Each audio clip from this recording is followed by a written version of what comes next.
मरकज़ की इंजील और उसका चौथा बाब जो 41 आयात पर मुश्तमिल है।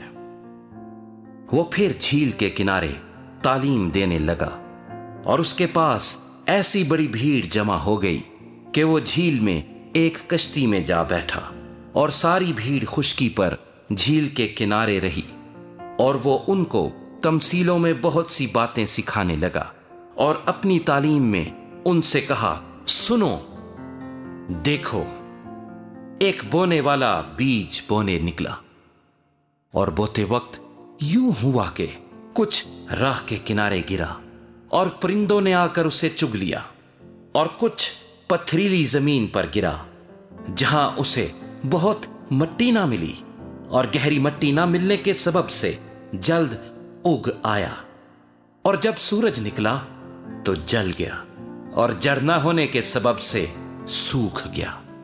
और कुछ झाड़ियों में गिरा और झाड़ियों ने बढ़कर उसे दबा लिया और वो फल न लाया। और कुछ अच्छी जमीन पर गिरा और वो उगा और बढ़कर फला, और कोई 30 गुना, कोई 60 गुना, कोई 100 गुना फल लाया। फिर उसने कहा, जिसके सुनने के कान हो वो सुन ले। जब वो अकेला रह गया तो उसके शागिर्दों ने उन 12 समेत उससे इन तमसीलों की बाबत पूछा। उसने उनसे कहा कि तुमको खुदा की बादशाही का भेद दिया गया है, मगर उनके लिए जो बाहर हैं सब बातें तमसीलों में होती हैं, ताकि वो देखते हुए देखें और ना मालूम करें, और सुनते हुए सुने और ना समझें। ऐसा ना हो कि वो रुजू लाएं और मुआफी पाएं। फिर उसने उनसे कहा, क्या तुम ये तमसील नहीं समझे? फिर सब तमसीलों को क्यों कर समझोगे? बोने वाला कलाम बोता है जो राह के किनारे हैं जहां कलाम बोया जाता है। ये वो हैं कि जब उन्होंने सुना तो शैतान फिलफुर आकर उस कलाम को जो उनमें बोया गया था उठा ले जाता है। और इसी तरह जो पथरीली जमीन में बोए गए, ये वो हैं जो कलाम को सुनकर फिलफौर खुशी से कबूल कर लेते हैं और अपने अंदर जड़ नहीं रखते, बल्कि चंद रोजा हैं। फिर जब कलाम के सबब से मुसीबत या जुल्म बर्पा होता है तो फिलफौर ठोकर खाते हैं। और जो झाड़ियों में बोए गए वो और हैं, ये वो हैं जिन्होंने कलाम सुना और दुनिया की फिक्र और दौलत का फरेब और चीजों का लालच दाखिल होकर कलाम को दबा देते हैं और वो बेफल रह जाता है। और जो अच्छी जमीन में बोए गए, ये वो हैं जो कलाम को सुनते और कबूल करते और फल लाते हैं, कोई 30 गुना, कोई 60 गुना, कोई 100 गुना।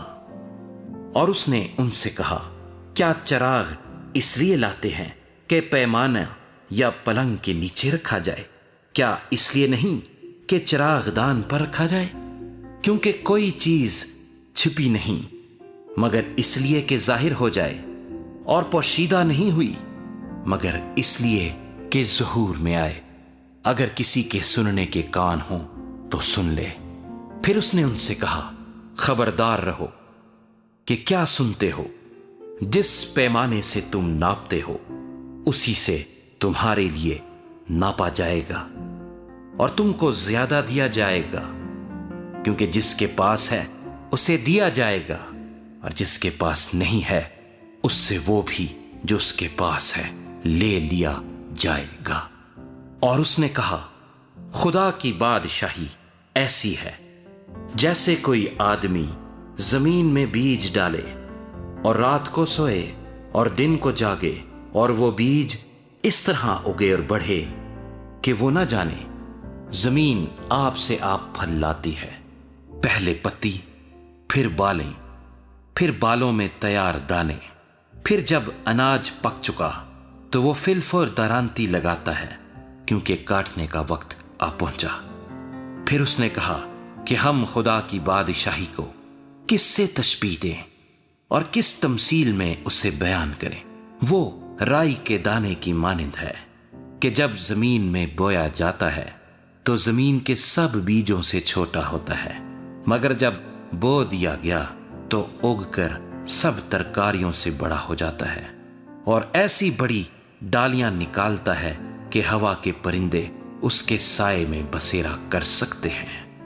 اور وہ ان کو اس قسم کی بہت سی تمثیلیں دے دے کر ان کی سمجھ کے مطابق کلام سناتا تھا، اور بے تمثیل ان سے کچھ نہ کہتا تھا، لیکن خلوت میں اپنے خاص شاگردوں سے سب باتوں کے معنی بیان کرتا تھا۔ اسی دن جب شام ہوئی تو اس نے ان سے کہا، آؤ پار چلیں، اور وہ بھیڑ کو چھوڑ کر اسے جس حال میں وہ تھا کشتی پر ساتھ لے چلے، اور اس کے ساتھ اور کشتیاں بھی تھیں۔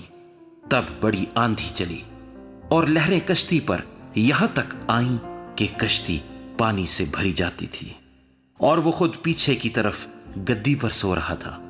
پس انہوں نے اسے جگا کر کہا، اے استاد، کیا تجھے فکر نہیں کہ ہم ہلاک ہوئے جاتے ہیں؟